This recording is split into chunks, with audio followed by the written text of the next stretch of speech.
Hey, welcome back to The Rolling Girls, episode 12. I think it's Rose of Passion. I think it's the episode, maybe.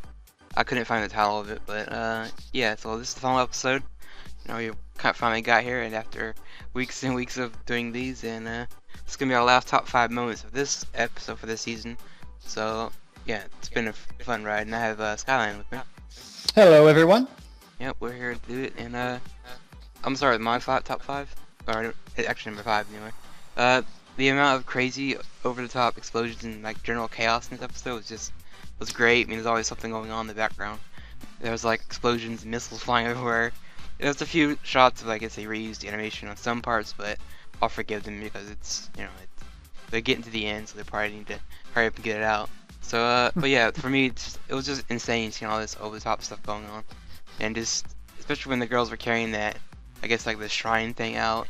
And the bridge blew up under them, they fell off. It's pretty crazy. So, yeah, generally the episode was just really out there, I guess. Oh, indeed. And that'll take me to, I'll amend my list a little bit here, and I'll make my number 5 what was my number 3. And to go along with there is an Otonashi and Yukina, they take a missile to the face. I mean, it blew up right on top of them. One would assume that, missiles have a tendency to do an awful lot of damage, but these just kind of minorly inconvenience them. We should all be so lucky when it comes to missile attacks. Yeah, the only thing that really affected was the thing they're carrying that blew up, actually. Maybe that shielded them from the attack. Oh, yes. Remember, it's not that kind of show, I guess when you get right down to it, an entire flotilla of those things flying around, bearing down missiles and machine gun fire were just there to inconvenience them when you get right down to it. Yeah, definitely it was. I agree. My number 4 would be mech power. There's a lot of mech. Well, not a lot of mech, but just the one they're using. And I guess, like we said last week, I know we were questioning what they're gonna bring to her in that thing they wrapped up for they thought it was food for her, and it wasn't. It was actually the key to the robot, which shattered in 4 pieces. I thought it was funny how all the girls have to come together and find the pieces to get the robot powered back up as a, I guess final mission they're gonna do together as a team. So that was kind of nice, a little touch there, I guess. I guess mecha. I guess is that I'm not the mecha guy. Do mecha need like 2 keys to start, or one to turn it on basically, and the other key to unlock its final form or something like that? Not generally. I've never seen that. It's rare when that does that. The only thing that comes to mind is maybe Gurren Lagann, because they had 2 different robots coming together as one, so each of them had their own power source. So that's the only thing I've ever seen it. But yeah, it's nice to see that they, even though it's kind of cheesy, but they had to stick it in there because, like I said, the last mission these girls are gonna do together, I guess, is kind of what they're doing. They're passing it, helping someone else, which is nice. What was your number 4? Number 4 for me, what started off Yukina's part of the journey, I thought was hilarious toward the end of the show, is that the reason she joined up with the helicopters in the first 2 episodes was because she was on the trail of Maka Green to get her money back. She lent Maka Green money for a vending machine, probably a couple of yen. And so she got on her motorcycle and she went out there on the track to find Matcha Green to get her money back, probably spending more in gas money to get there than was ever worth the trouble for. I just thought for this entire group of people to get to where they're going or where they started from, that was probably the most hilarious. Yeah, I think there's a subplot like that in Musha Pedal where the guy's buying a Pepsi, and I guess he owes him one, and they raced for something. They did the same thing almost, like they raced for this soda, like it's like a commercial or something. So yeah, I guess any little thing that I guess when you owe someone, I guess they go extra mile for it. It's almost along the lines of like a hero being doggedly determined by someone who is considered an arch rival by this one goober sort of character. You're my arch rival. Who are you? Right. That's true.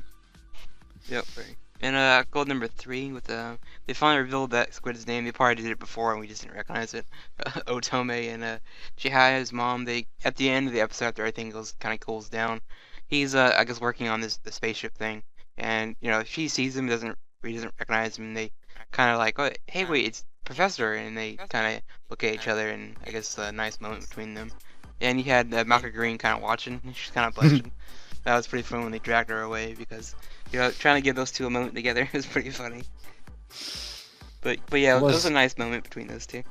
Was Otomo kind of like avoiding trying to meet up with Chihaya's mom because he was like really intent on talking about what the spaceship needed? Yeah, I think so. Maybe I almost felt maybe he was kind of embarrassed what he was doing earlier. Maybe like, you're technically your enemy. I don't, kind of feel bad I did all the things I did. Stole the stuff from you and all, and broken your house and all this. And maybe he feels that he doesn't really deserve her right now because what he's done. But again, if we have a case of amnesia characters, it's like really not their fault. They really didn't know what they were doing. But most people will be like, no, he knew and all this. But yeah, I guess it's one of those things. What was your number 3? It looks like, correct me if I'm wrong, someone will correct me if I'm wrong, I'm sure, Otomo started that Takumi, and the Takumi Za that kind of branched off from them, because he was accidentally transported to the past. Right. And he had to maybe go into hibernation, maybe his alien form wasn't suited to life here on our poisonous planet or something like that, but he ended up being enshrined. And that was basically the thing that was the linchpin between the two Takumi organizations that everyone was fighting and going back and forth on. So it seemed like, all he had to do was get knocked on the head by Momiyama and remember who he was. That's how I tracked that. That's how I thought that worked out. Yeah, I think you're right, because I think this thing is they're coming to Earth, and he got sent into the past. Because I guess instead of sending him down to Earth, I guess they went to the portal or whatever and that sent him to another time. And I think they said something about his pod put him to sleep, and then when they opened it, it was in the modern time with Chihaya now and all that. So it's like, it makes you wonder how old Chihaya was when she snuck aboard the ship the first time. Is she the same age? Maybe it's just... If you send back, I guess if you send back to the past, maybe that would make sense. To me, time travel is always weird like that. Hopefully it's not like Interstellar where you're gone on a water planet for 5 minutes and 7 or 20 some odd years pass. Right, yeah. My number 2 would be Shigeo and Masumi. Kind of, it's weird. They revealed that I guess there's a part where I guess she had to punch something, so she punched it and it had the power all along. And I guess that maybe it's showing you that if you have the stone for so many years, maybe you just keep that power, or maybe it's not even the stone at all. It's some kind of inner power.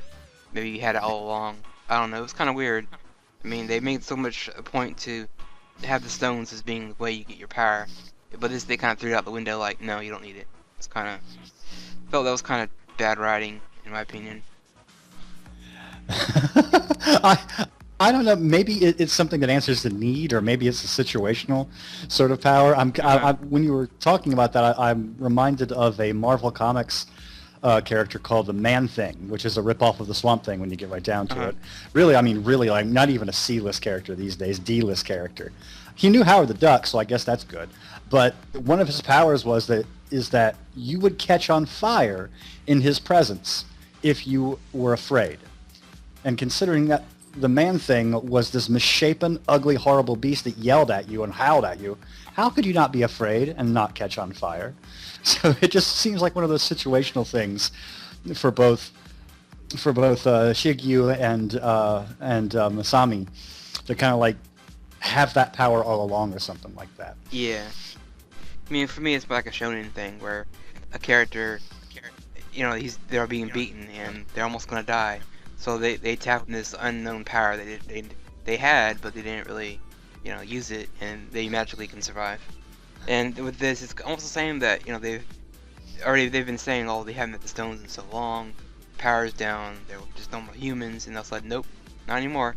It just seemed kind of out of left field for me, but it's fine. They got beaten down so much, they got embarrassed so much, they got pushed around so much, they reached their limit break.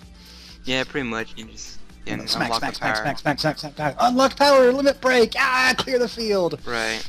And it's not like, and also I guess the other thing is, it's not like they're to clear the whole enemy fleet with one punch. They didn't really do a whole lot with that, so I mean, I'll give them that. Yeah, it's not like they defeated the enemy single-handedly without anyone else's help. So I guess that's the upside for that. What was your number 2? Squid Woman. Did you see the Squid Woman at the end? Yes. Momiyama works for a Squid Woman now, and he doesn't seem to be too terribly frightened of that because he had those little sparkle patterns coming out of his eyes when he saw her or when he considered it. Well, when the Squid Woman transformed into a hot woman. Right, she was on the table, like, just, you know, on that desk, I would say, yeah. I was like, wow, that's, Anyone out there, you want to venture who that Squid Woman is? I mean, are there other aliens here on our planet now? Whoop. right. That's just it. Yeah, I was kind of confused on that part, because they have, you know, they had Otomo, he's back on Earth, and they had Chiha's mom back on Earth. It's like, why doesn't Chiha just, because that leads to my number one, why wasn't she, you know, maybe is she royalty, she can't come back. It just seemed kind of weird that they kind of excluded her. I mean, they brought the other two back. It's like, I don't see why not, why they couldn't. I mean, I guess for the sake of the story, maybe, I don't know. Yeah, I technically don't know why she had to leave when they did it. You know, I mean, in almost every single anime you see out there, someone's parents are like, you know, they're in the States working at a job or they're abroad working on a job and they're not home. It just seems like they could kind of go back, and if time travel's involved, then maybe they could go back in time and pick up Chihaya, you know, right when they left her or something like that. Why did she have to go? I thought that was pretty funny, because usually in anime it's the other way around. Like you said, the kid is home alone, the parents are away. This is reverse. The kid's away and the parents are home. That's pretty awesome. You got a transfer student. That's pretty good. Maybe the parents can transfer into this school. Nick. That'd be amazing. And yeah, I guess get to my number one. Goodbye, Chihaya. That moment, I mean, I knew it was coming eventually. You know, ever since we got to the reveal that she was an alien and she had to go back home, I figured this is going to be a sad, goodbye. But I mean, it kind of was a little bit bittersweet at the same time that the girls kind of realized, maybe they realized before anyone else, that Chihaya is going to have to go away eventually. You know, they kind of, after they revealed that she's an alien, they figured it out. And even the flashback of them, I thought it was funny remembering that they actually met her in alien form years before, instead of the whole, like I thought, where she implanted her memories into them. This is kind of reversed, where she actually knows them technically, but they just forgot. I mean, it's been so long. I mean, most people don't remember what they did when they're 5. I don't remember, so I mean, that makes sense why they would forget or something like that. But yeah, I mean, I don't know. I got a little teary-eyed. I will admit it was a little sad seeing her leave, because the way she said bye to everyone was kind of this cute, sad goodbye. The way she says it, so it was, yeah, like I said, a little sad, but we do get a flashback, a flash forward to, I guess, somewhat in the future. We don't know how long it's been, but it was nice seeing that the girls are fine. They're doing fine without Chihaya, even though I think me and you would agree Chihaya is like the highlight of the series. But yeah, that was on my number one. I guess yours is kind of the same here, right? Mine kind of dovetails into that, just to to keep her around just a little bit longer. She lies to her mother. They say they have to go to the checkpoint for whatever reason, which I think, like all good mothers, she knows that her daughter is lying to her, but wants to give her the good graces and the benefit of the doubt and all that to see this one last adventure, or to complete the one they're currently on through to the very end. Because you just can't stop, can you? You just can't tell your kid, okay, no sense of closure for you. You have to go now. She allows her daughter that one last adventure. Yeah, that's true. And I was kind of expecting that bit, but I also saw the point where they're fixing their ship, and she did make a comment that she saw the girls was wondering, like, what kind of adventures she went on and all that stuff with her friends. That kind of part would make me think that she was going to tell her, you can stay here if you want to live with them. Yeah. But they didn't do that. So, but I guess they're going for that sappy ending where they wanted to be a little sad. They want you to remember Chihaya was as this character. And yeah, again, I don't know. I still feel confused why in the end they come back, but Chihaya doesn't need to go home with them back to Earth. So it's like, again, I guess brings up the question: what is she really? Is she a princess of her kingdom or something like that? Maybe she has to be on her planet. I don't know. That's what I was thinking. Kind of like, the Aquaman weakness. Can't be out of water for more than 24 hours. Can't be away from home for more than 400 years. Yeah. And maybe with her being younger, maybe she hasn't adapted quickly as the others. But I'm not too sure if that they're even going to that. That's kind of seems to be would be made up just for the sake of the plot. Hmm. But yeah, I mean, that was fun. I mean, like that character. Other than that, we have some random things here you want to talk about, I guess. Yeah, I was a fan actually of the watercolor backgrounds that they used for the entire thing. I think the design choice underlined the rather fantastic nature of the show. It kind of informed you that this isn't reality. It's not meant to be taken seriously, but at the same time, it's still a very beautiful, very intriguing, and very enduring place. Yeah, I'm curious what the Blu-rays look like. I mean, they usually touch up the animation on those, so maybe they touch up the backgrounds. I mean, for me, I wasn't really a fan of the backgrounds. I thought it was a little bit lazy, but I understand that. Again, I always use this as an example. Shirobako. With that series, it does show you that there are choices they make that can make the series really great looking, or kind of make it, kind of okay. But for me, Yeah. I was more of like 50-50 on both. Some it works for some. Given every single time I come on a podcast or a mini talk, I have to complain about Funimation. There's a world of difference between watching it on Funimation and then watching a fan sub that is delivered from it, because the encode is superior in all regards to the fan sub. So it's like watching a different show when you watch the second release, if you will. Yeah, I noticed that a little bit when I watched it again dubbed first episode. I noticed the music was a little bit like louder and sounded a little bit better to me, like more in stereo. And I don't know, maybe it's because I was wearing headphones during that, but it sounded pretty nice. And I guess the background music was just like loud and in your ears and all that. But maybe because the first episode, I know episode 1 compared to the final episode was, animation-wise, was like 100 times better. I mean, of course, there's an action fight between two overpowered characters. And the last fight in the last episode really wasn't. It was more of like a mech battle.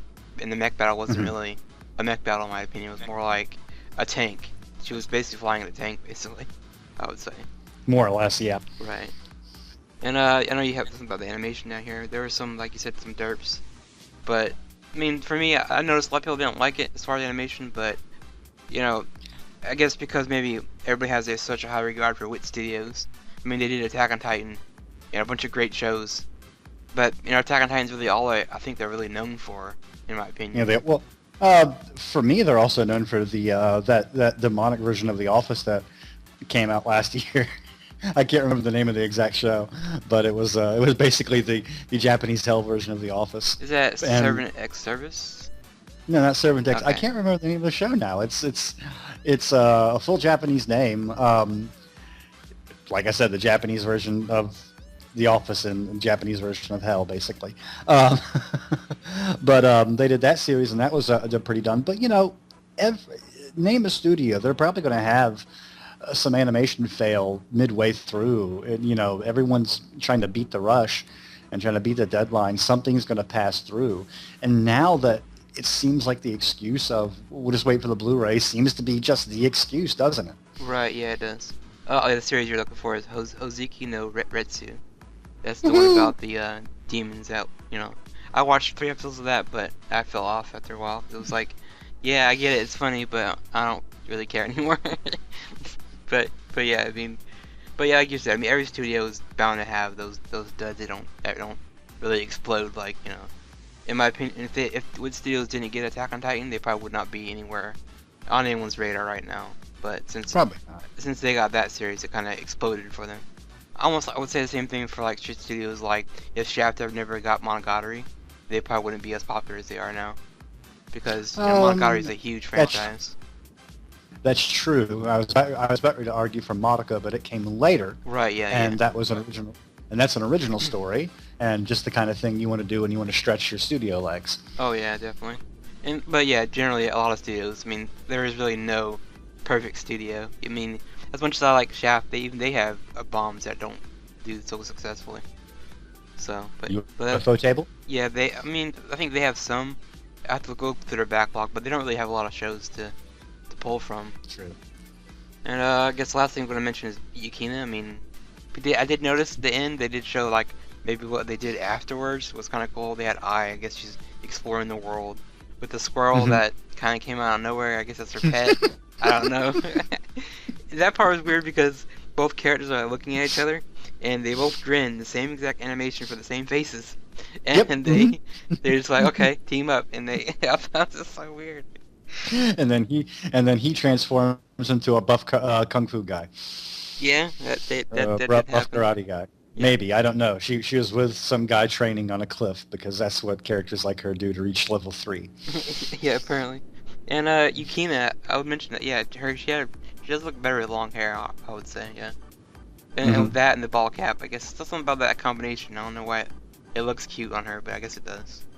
For It me, does work. yeah. I mean, I'm looking at her right now on my screen, and it's like you would think that a big old trucker's ball cap like that wouldn't work really well on a girl, but she pulls that look off very, very well. Yeah, I guess it complements the outfit, and she has that skirt, and she just looks a little, Mhm. like they kind of threw some things together and were like, okay, there you go, that's the design. This works. This works really well. Right, yeah. And she's going to try to become a mangaka apparently, and apparently her first manga is going to be The Rolling Girls. Yeah, I thought it was interesting how they did that, and they kind of brought it back, like, oh, remember the series? But she's gonna write it, and almost like they're gonna say, if she did a season 2, it'd probably from her point of view, I think she remembers. But yeah, I'm not sure what happened with Nozomi. I think she just went back to being in the group again with her sister. I think that's what they showed. But there's a bunch of other Yep. best and all the rest showing up at the end. So I guess it's gonna continue on in that universe, but I'm not sure if we're gonna get another season of this. They told their story from beginning to middle to end. I think it's fairly satisfactory that there's no real need for a second season or anything like that. We'll probably get an unaired OVA or something along the lines at some given point. Yeah, I could probably Who I could knows? see that. Yeah, that could be Well, easily. no, really, original series don't really do get a lot of OVAs or OADs, do they? I always look at it as, from my point of view, like depending on how popular the series was, and I always look at like DVD sales. If it's really gonna Yeah. sell a lot, they might make like a beach episode that was maybe in the season, but they didn't get time to get to it. Kind of like an extra, maybe, like you said, in the OVA. They never expand the story. They always just go back and kind of slip it in between, don't they? Yeah, because I know Shigatsu is doing that. They have an OVA coming out where it's an unaired episode, but it's not going to be like an alternate ending. You're not going to change up what happened to some of the characters. And That would be weird. I always joke with my brother like that just for that series they could rewrite how things happened. I don't want to spoil, but a character that supposedly died came back. It'd be like, no, that would be. I think that would Oh. probably piss off a lot of people. So, Yeah, like for Toradora, their episode that came out on OVA when they released it on Blu-ray again, I was like thinking, oh, give us an after story, that would be so awesome. But no, it was an unaired episode, right. quote unquote. Yeah, which is smart. I mean, a lot of companies. I think I wouldn't say destroy a series because people can always ignore the OVA because it's not technically you don't have to watch it. But yeah, if True. they changed up Todora where he fell with the redhead instead, that would be like, oh, you might start some riots with that. I dumped Taiga and got back with Midori. Right. But so I guess final thoughts on this series. What are yours on this? Did you have fun with it? Thank you for being enthusiastic when it first came out. It was almost off of my radar, and then you came along and said, hey, this series is going to look awesome. And I went, you know what? You're right. It is going to look awesome. I barely even noticed what it was. And from that point on, it's been nothing but an unexpected but pleasant surprise. Yeah, I mean, I don't know, I think trailer-wise, it kind of did lure me in. I always fall for it. I mean, I always say I'm not going to do it, but I always end up seeing like a trailer before the series comes out, and it just catches my eye, and I'm just like, oh, this might be fun. Take a risk on it and try it. But yeah, generally, the first episode was really good, and I think everyone was kind of hyped up for that after that, and afterwards I don't know, it did what it had to do, like you said. It told the story, and they did a real good job on it, doing the telling each character got screen time, and you got to know them. It wasn't just Chihaya and everyone else. It was Nozomi, Yukina, and Chihaya. So they did a real good job on that, like with the whole cast. And like you said, yeah, it was fun. I liked some of the interaction, some of the stuff that went on, and still the opening I think is probably easily in my top 5 or top 3 if I had to do 3. Oh, yeah. Yeah. I would always let it play through because I would like listen to it. There are some shows where I just skip and jump to it, I do that a lot. But if it's a show I like the opening, I'll let it play. I like that song. And the ED as well, one of my favorites. Right, yeah, definitely. Right. I probably won't be giving this a number score, but if I really had to, I'd probably give it like an 8. 8 out of 10 or 7. It's really good. Yes, 7.5 to 8 probably sounds pretty good. You got to take away for some of the animation quality, but the story was always solid in my opinion.